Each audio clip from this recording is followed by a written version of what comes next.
My name's Sonia Sodha. I'm a columnist and chief leader writer at The Observer. That means that I write The Observer's editorial line, which sets out the voice of the paper, what our view on the world is. And I also write my own columns in which I get to sort of say my take on what's going on politically or economically or socially in the paper every week. I've been a journalist at The Observer for around 8 years now. I joined in 2014. It's a bit of a second career for me. I started off my career working in politics and policy for think tanks and for the Leader of the Opposition, and then moved sideways into journalism about 8 years ago. When it comes to journalism, I would say there are three main types of journalism. It's obviously simplifying things a bit, but I think if you get these three types of journalism, then you understand the different sorts of things that a journalist can do. So first of all, there's news reporting, and that's what most people think of when they think about journalism. And what that means is you're working for a radio station or a TV station or a newspaper, and you're looking to go out and tell the world what's happening in politics, in society, for example. You're going out, you're interviewing people. There's a big emphasis on breaking stories. So journalists, my colleagues who are reporters at The Observer, they like to break stories, which means that you get them first through your sources. So you'll have contacts who are politicians, say, who might give you a heads up that something's happening. So that's the first type of journalism, which is news reporting, which is breaking stories and telling people what's going on in the world. The second main type of journalism, which is what I do, is opinion journalism. And what that means is you take what your colleagues are doing in terms of saying what's going on in the world, and then it's your job as an opinion journalist to tell the world what you think about it. So when I write my columns in The Observer, I'll say, well, this happened in politics this week. And then the third key sort of bucket of journalism is what we call features. And that's really where you sort of go out and you find stories that are of human interest that you know your readers are going to enjoy reading about. They may not be news stories as such, but they will be real human interest, and it will be go in depth into what's happening in someone's lives. The average day as a journalist, for me, it varies hugely. So I work for The Observer 3 days a week. I do a lot of that work from home, but I'll go into the office once a week on a Thursday. I also do a ton of freelance work, and that's work for channels like the BBC, for Sky. I do ITV's This Morning. And so it will really, really depend. So sometimes I'll be getting up doing early morning breakfast shows, like I do BBC Breakfast. Sometimes it'll be from home. Sometimes they'll ask me to go and be interviewed outside Parliament, which can mean, a really early taxi at 5:30 in the morning, which is a bit painful. The other end of the scale, I do the newspaper reviews for BBC News and for Sky, and that's when you get the newspapers in for the next day. They start coming in around 10 o'clock and you review them at 10:30 and 11:30 and you finish at midnight. So sometimes it's a really late start. So you just have to be really, really flexible, but I really love it because it gives you the freedom. Sometimes, I'll take a couple of hours off on a Tuesday afternoon because I'm working late that night, I've worked really early that morning, and it gives you a lot of freedom and flexibility to sort of organise your work around a schedule that suits you, and you can say yes and no to different things depending on what works for you.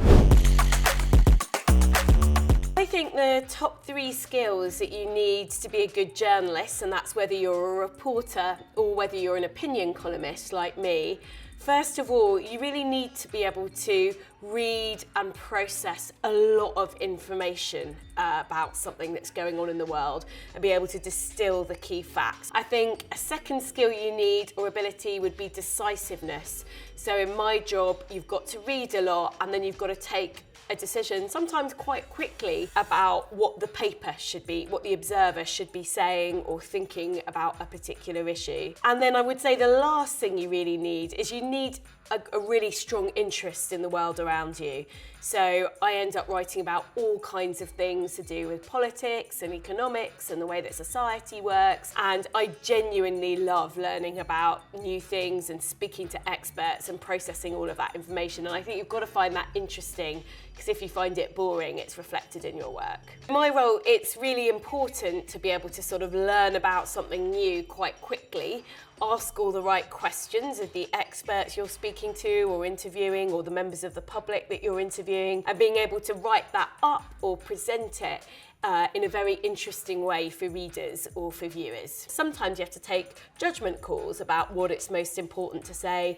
I'll usually have a conversation with my editor and, we'll say, well, this big story's happened. And my editor might say, yeah, that's true, but everyone knows what the Observer thinks about that. So maybe we should go for this other story, which is maybe a little bit more off the beaten track, but no one really knows what the Observer thinks about that. So it might be more interesting for our readers. So that's one sort of decision that you have to make. The Observer, the way it works in terms of the way we work together as a team is the boss of the paper is the editor. He's who I report to, he's my manager. When I write editorials, which are the sort of columns that go out in his name, in the name of the paper, we work very closely together. We speak probably 4 or 5 times a week about what's going on in politics. We shape the editorial line of the paper together. Sometimes he'll convince me of something, sometimes I'll convince him of something, but we always very much end up on the same page. I've also got a comment editor who I work to. He edits the opinion pages. So when I'm writing a column as me, we'll always have a discussion. I'll usually have a few ideas about what I want to write about. We'll pick something together. We'll sort of throw the ideas around and he'll have some input. But it is nice to be able to work with so many different people. So I've got colleagues at The Observer. I've got colleagues at the BBC, at Sky, at Radio 4, who I make documentaries for, at ITV This Morning. So it's really nice. I've got colleagues who do quite a wide range of different things with different skills, which means you end up learning a lot from them as well. One of the biggest, I suppose, everyday challenges that journalists have are deadlines, and that's true if you work in radio or TV. You've always got to produce a product for a particular time, and if you're working in news, it can be very, very fast turnaround. If you work for a newspaper, you have to get your copy into your editor in time for it to get edited and laid out on the pages of the newspaper and put up online. I would say you get used to it very, very quickly, and it's got to the stage now where as a journalist, I kind of need a deadline 4 or 5 hours away to be able to really start focusing on something, because usually if I have to file the next day, I can work around it, but it's very hard to sort of sit down and put pen to paper. So you get very used to working with these deadlines. You know exactly what you're capable of. You know generally how long something's going to take you. And I find it quite hard to do stuff in advance of a deadline now. I need the hard stop of a deadline. I know that I have to get it to my editor or I'm going to be in trouble. That's the way that I work these days. So a really fun thing and quirky thing that I got to do recently was, because I've been doing a go on once a week on This Morning with Phil and Holly to talk about the day's newspaper stories. This Morning normally gets nominated for one of the National Television Awards, and this year they invited me to go along with them as part of the team. So it was huge fun. Basically got to play at being a minor celebrity for the evening, which I'm definitely not, and found I quite enjoyed it. We got to walk down the red carpet, we get to watch the awards, get to socialise. Got a selfie with people from EastEnders at the after party, so it was super fun, and it's not something that I would have ever imagined, even a year ago that I'd be doing, let alone 5 years ago. So in journalism, things can change pretty quickly in terms of the opportunities and the sorts of things that you get to go to. It's a real range of qualifications that people bring to journalism, and actually it's changed quite a lot in recent decades. People do tend to have a degree unless they do an apprenticeship scheme. So the BBC, for example, offers apprenticeships. Some of the papers offer apprenticeships, so they tend to be very competitive to get into. Most people have a degree, and quite a few people also will do a master's in journalism. There are a few universities in the UK that offer it. It can be quite expensive to do that though.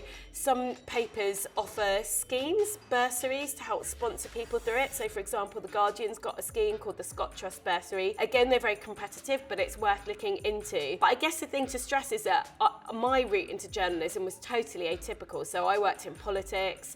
I never really thought of myself as a journalist, and I just kind of got talking to somebody who worked for a magazine and wrote a piece for them, and then they sort of liked it and recommended me to people. So there's a lot of people who come in through those sorts of routes as well. They may end up switching career a few years into their career. So there's no one typical route.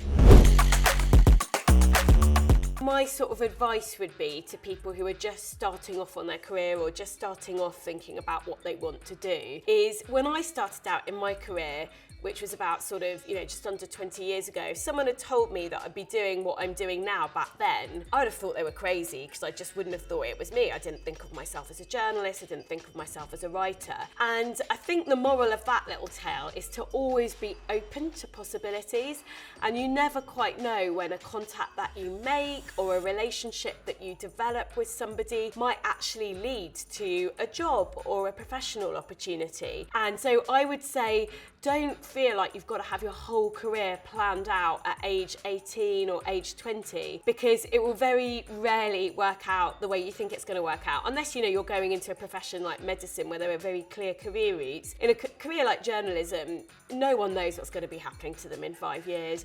And so I think it's good to have ambition and to have aspiration and to know what you're capable of doing and to be confident about that. But don't feel like you have to have everything mapped out, because that may even close you off to opportunities that come your way.